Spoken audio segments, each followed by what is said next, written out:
Hi guys, তোমাদের সাথে আজকে একটা মিনি ব্লগ শেয়ার করছি। আজকে তো তোমাদের গুড মর্নিং বলে স্টার্ট করতে পারছি না, কারণ আমি ব্লগটা স্টার্ট করছি এখন 11টার সময়।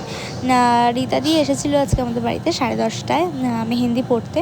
তো বলছিল কি বাড়ি চলে যাবে, বাট আমি রীতাদিকে বললাম কি যে না, আজকে থেকে যাও, কালকে ভোরবেলা একবার বাড়ি চলে যাও, কারণ আমি তো প্রফেশনাল আর্টিস্ট না, তো তাই জন্য আমার পড়াতে একটুখানি সময় লাগবে। কারণ আমি কখনো মেহেন্দি পড়ানো শিখিনি, মানে যেইটুকু নিজের থেকে পারি ওটা দিয়েই করাই আর কি। তো আমার মেহেন্দি দেখে যদি তোমাদের পছন্দ হয়, তো তোমরা যদি কারোর স্পেশাল ডেতে তোমরা যদি মেহেন্দি পড়তে চাও, তাহলে কিন্তু তোমরা অবশ্যই বুকিং করতে পারো। আমি স্ক্রিনে আমার নাম্বারটা তোমাদের সাথে শো করছি, তো ওই নাম্বারটা দেখে তোমরা আমাকে কল করে জেনে নিতে পারো কোন টাইম বা যা কিছু তোমাদের জানার থাকবে সব কিছু তোমরা জেনে নিতে পারো।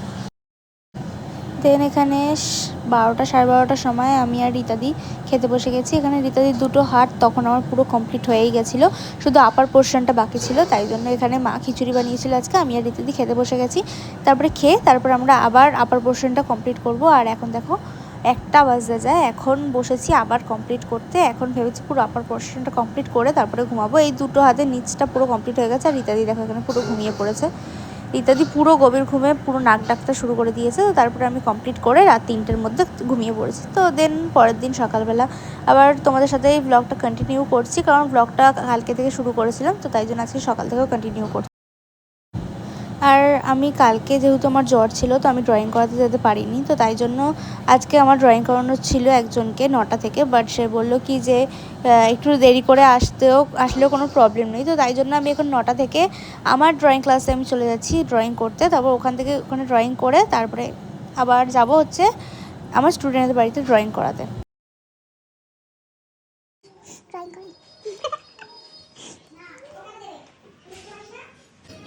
এতদিন পরে আমি এসেছি, তাই জন্য এখন আমাকে চুমু দিচ্ছে।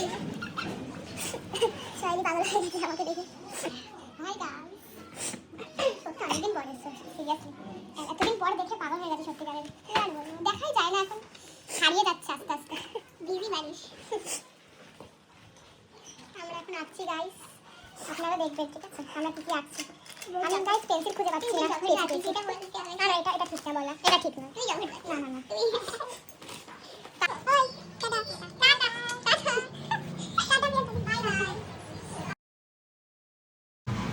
ওই দিন আমি ড্রয়িং ক্লাসে কী এঁকেছিলো তোমাদের সাথে পরে শেয়ার করবো। আর এটা হচ্ছে আমি আঁকিয়েছিলাম আমার স্টুডেন্টকে।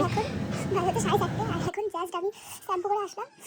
আমাকে 5টার সময় দেবে যাওয়ার কথা, এখনও আমি ঠাকুর বাসন দেবো, ঠাকুর দেবো, খাবো, তারপরে রেডি হবো, অনেক কাজ আছে, তারপরে যাবো। তো